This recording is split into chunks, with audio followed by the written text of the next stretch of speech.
Hello everyone, welcome back. In today's video, we got another news and rumor video to discuss. In today's video, we're looking at a signing that happened for our past couple of days, some injury updates, some waiver updates, plus some trade rumors involving the Sabres, Canucks, Rangers, Blues, which all that coming up right now.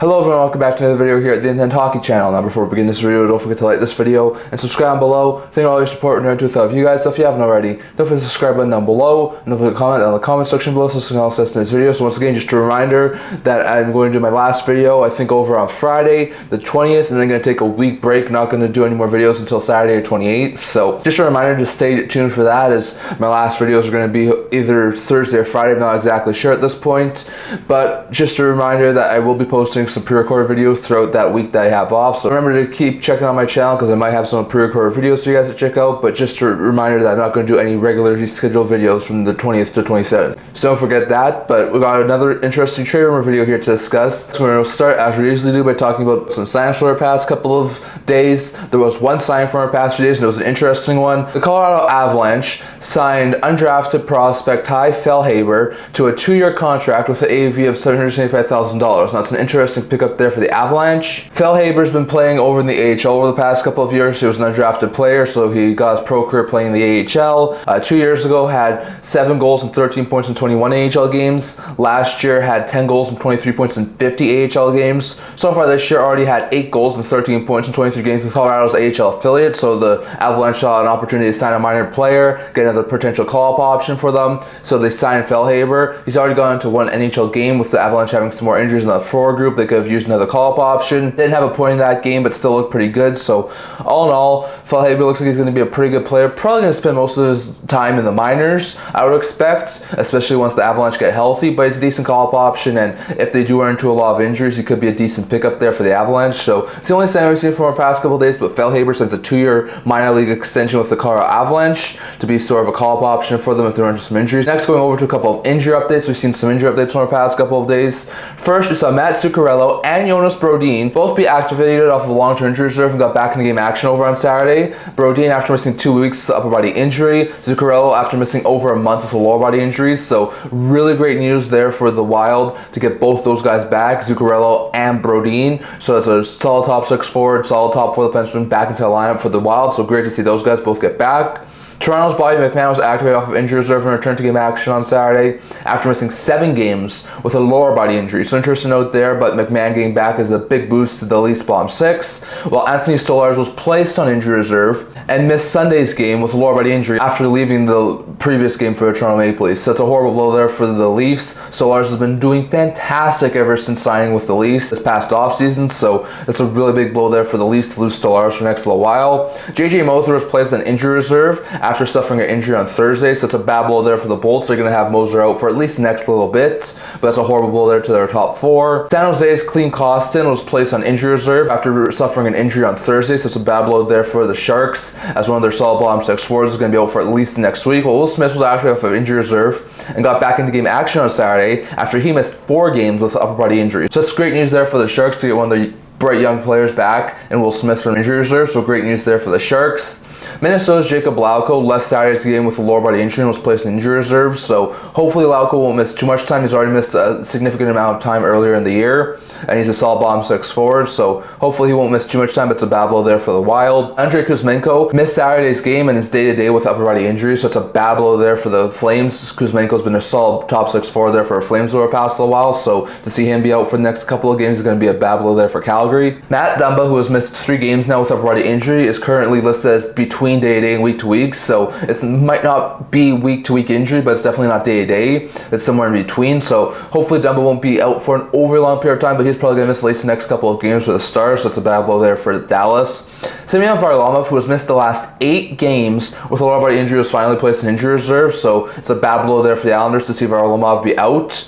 But Matthew Barzal was activated off of long-term injury reserve and got back into game action after missing 21 games with upper body injuries, so great news to see Barzal back. While Adam Pelech was activated off of long-term injury reserve, and he got back into game action after missing 20 games with a jaw injury. So great news for the Islanders to get their top line center and a top pair of defensemen back in their lineup. They've been missing Barzal and Pelech a lot recently, so great to see both those guys get back for the Islanders. Artemi Panarin missed Sunday's game with an upper body injury in his day-to-day, so it's a horrible blow there for the Rangers. They're not looking overly good right now, so to lose one of their star forwards is awful. Nick Foligno missed Sunday's game with an illness and his day-to-day. That's an awful blow there for the Hawks to see Foligno be out for the next little while.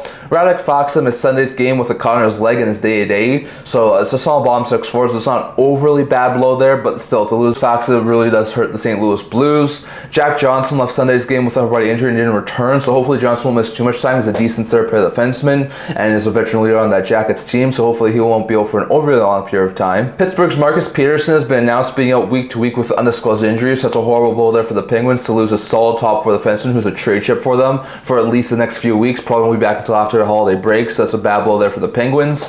Casey DeSmith returned to game action on Monday after missing 1 game with an illness, so he wasn't out for an overly long period of time and got back to backing up Jake Onger, so really great news there. Detroit's Alex Lyon has been skating and could return from his undisclosed injury as early as Wednesday, so that's really great news there to see Lyon potentially get back in the not too distant future. Alex Barkov missed Monday's game with an illness in his day-to-day, so hopefully Barkov won't miss too many more games, but that's a bad blow there for the Panthers to see Barkov out on Monday in their Stanley Cup final rematch. New Jersey's Curtis Lazar has had his injury upgrade to day-to-day and could return soon, so Lazar's been out for quite some time, so to see him go from week to week to day-to-day is really great news there for the Devils. Andrew Mangiapane missed Monday's game with an illness in his day-to-day, so hopefully Mangiapane won't be out for an overly long period of time, but that's a bad blow there for the Capitals to lose a solid top 6 forward. Colorado's Josh Manson, who has been out since November 29th, could return from his injury as early as Thursday or Friday this week, so that could be a really good boost there for the Avalanche to get a solid top 4 defensemen back in their lineup, so that could be a really good boost there. Utah's Robert Bortuzzo and Connor Ingram are both not going to be close to returning from their separate injuries. Both are still suffering with their injuries and are not going to be out for at least the next couple of games, probably not until after the holiday break at the earliest, so bad blows there for Utah. Leanne Gord practiced in a regular jersey and could return from his lower body injury as early as Tuesday, so that could be a really good boost there for the Kraken if they could get Gord back in the lineup for Tuesday's game action. But that's good to see him practice in a regular jersey and good to see he's at least nearing a return. So some interesting injury this one the past couple of days. Good to see guys like Barzal, Smith, McMann, and Zuccarello all return to game action, and it's a big boost for those teams to get those guys back. But bad news to see guys like Stolarz, Moser, Panarin, and Pettersson all be out with injuries, and hopefully they're not going to be out for an overly long period of time. But those are some bad injury updates from our past couple of days. And lastly, going over to a quick waiver update here before we get into our trade rumors. So first, with the waiver update, we saw only a couple of waiver updates in our past little while. Back over on Sunday, we saw Devin Shore replaced on waivers by Minnesota. Now we just talked about Zuccarello and Brodin getting back. They need to create some roster flexibility and roster space. So Devin Shore, who was a call-up option earlier in the year when they were into some injuries, was placed on waivers to be sent out to the minors. Now Shore is a decent 13th, 14th forward, but has been mostly in the AHL over the past couple of years. So I thought maybe a team or two who were desperately in need of some bottom 6 help could have claimed him. But I thought other than that, there was probably a very lucky chance he clears, which is what happened. Monday came around and he did indeed clear. So it's really great news there for the Wild to keep Shore, who's been a decent bottom 6 forward on a call-up option there for the Wild. And then over on Tuesday, we saw Justin Dowling in New Jersey and Chris Wagner in Colorado both be placed on waivers. Now both have been call-up options this year, have been decent bottom 6 forwards, but have been mostly AHLers and have been over the past couple of years. So I would expect both these guys to probably clear. At this point, I don't know exactly the outcome of those waiver updates, but I do expect Dowling and Wagner to probably clear. Maybe there's an outside chance one or both of them get claimed, but I would think most likely both those guys wind up getting cleared. So we'll have to wait and see what happens there. But Shore in Minnesota was placed on waivers, and not too surprising, he cleared. And Justin Dowling in Jersey and Chris Wagner in Colorado are both on waivers, so we'll have to wait and see what happens with those two guys. But that's the waiver update from our past couple of days. And lastly, going over to a couple of trade rumors. When it comes to trade rumors, we have a few things here to talk about. So we're going to start over with the St. Louis Blues. Now, just over the weekend, we saw the St. Louis Blues acquire Cam Fowler from the Anaheim Ducks. I did a separate video on that. You can check it out. I'll link up in the YouTube cards. But Fowler was dealt to the St. Louis Blues. And right after that, on Saturday Night Headlines on Hockey Night in Canada, Elliotte Friedman was talking, and he said that the Blues are currently open to moving Brandon Saad. Now, Saad, I think, has this year plus either 1 or 2 more seasons left on his deal at $4.5 million cap hit, so it wouldn't be easy to move. Saad's been a decent player. He can put up 20 goals consistently. He's a decent player. He's not the same Saad he was a couple of years ago, but he still could be a productive third-line forward. So I think that the Blues, if they were to move him, would have to retain some money. Also, it says that Saad has no trade clause, but Elliotte Friedman said that he'd be open to expanding his list of potential trade options, as it seems like he'd be open to a fresh start. So we're gonna have to wait and see what happens there for the Blues and Saad. I think there's a very likely possibility the Blues will explore moving Saad. Now, if he gets dealt is another question. Like I said, he's an aging forward. He's making $4.5 million for not only this year, but for I think 1 or 2 more seasons. So it wouldn't be an overly easy move to do. And the Blues do have some cap problems, especially after the acquisition of Fowler, as soon as some players get off of injury reserve. But still, it'll be interesting to see how they figure that out. But I do think there's a possibility we could see Saad get moved. And if there was some retention change, I could see some teams, if the Blues retain like $1.5 million off his contract, I could see a couple of teams, especially some younger teams who are looking for some more veteran leadership, take a run at Saad at like $3 million for the next year or two.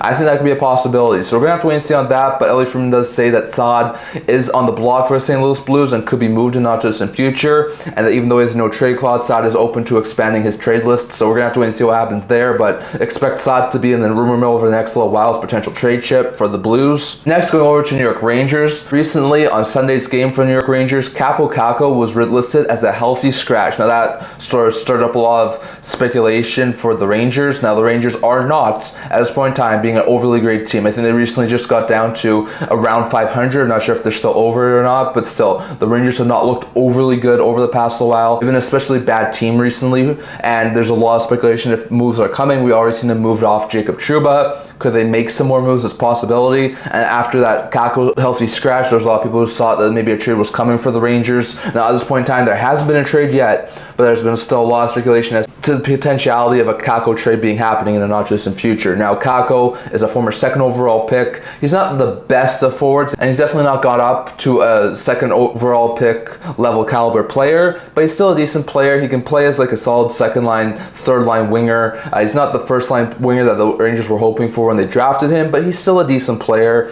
He's more a defensive minded guy. He's not going to put up a whole bunch of points, but he can be a decent 40 to 50 point player and still have some really good two-way abilities. So we're going to have to wait and see what happens with Kakko. There's a very likely possibility that Kakko winds up getting moved at some point. Now, whether it's in the near future or whether it's at some point later on, we're going to have to wait and see. But expect Kakko to potentially be on the move after being healthy scratched recently, so we're going to have to wait and see on that. And lastly here, going over to the Buffalo Sabres and potentially the Vancouver Canucks. Now, according to Elliotte Friedman on his Recent 32 Thoughts podcast, back over on Friday, he was talking once again about Dylan Cozens and saying that as the Sabres losing streak gets longer and longer, more and more teams are checking in on Dylan Cozens, and they're sort of like hovering around the Sabres like vultures, just waiting for the Sabres to make some sort of a panic move and maybe even trade Cozens. So according to Elliotte Friedman, he says that there are a lot of teams who are currently checking in on Cozens. Cozens is signed for I think 5 or 6 more years at $7.1 million cap hit. He's cost control for a while, and he's shown flashes of being a really good 2C. So like I said before, I would not be overly surprised if the Sabres held on to Cozens, given the fact he's a solid young player, but I would be interested to see if they maybe wind up moving him. It's a possibility, especially given how the Sabres have not done overly well this year, are on like a bad 10-11 game losing streak now, and they're not finding solutions. So is there a possibility a big trade could come for Buffalo? It's possible. I still wouldn't move Cozens given the fact that he's a solid player and he's a really good piece for that Buffalo Sabres team, but changes have to come for Buffalo at some point, and maybe that's the change that the Buffalo Sabres need. And also on Elliotte Friedman's most recent podcast on Monday, he was spitballing a potential option here of a trade between Buffalo and Vancouver. Now he says that he thinks that Buffalo and Vancouver had potentially had trade discussions, although he doesn't think that's about this particular deal that he was spitballing about.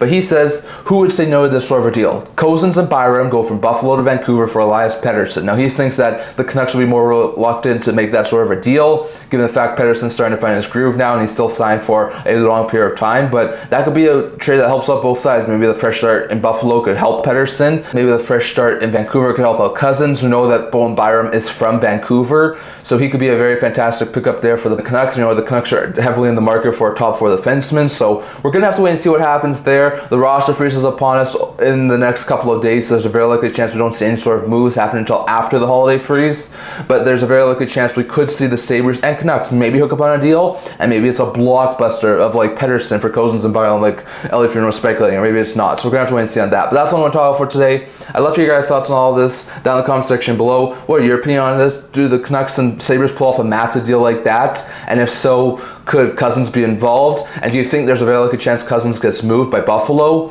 Do you think that the Rangers wind up moving Kakko? And if so, what sort of return do you think they could get? And do you think that the Blues could move Brandon Saad? And if so, what sort of return do you think they could get for Saad? Definitely have to get your thoughts on all of that. Plus the injury updates, waiver updates, and signings from our past couple days. Definitely, that's all I'm going to talk for today. Remember to like this video. If you're legend, remember to subscribe below. Thank you all your support. We're never too thought of you guys. So if you haven't already, don't forget to subscribe button down below. Don't forget to comment down in the comment section below so we can all discuss today's video. Or to a blog, talk about news, rumors, analysis, stuff like that. So remember to check that out. If you link down in the description below. And can't wait to see you guys all for next video. See you guys soon.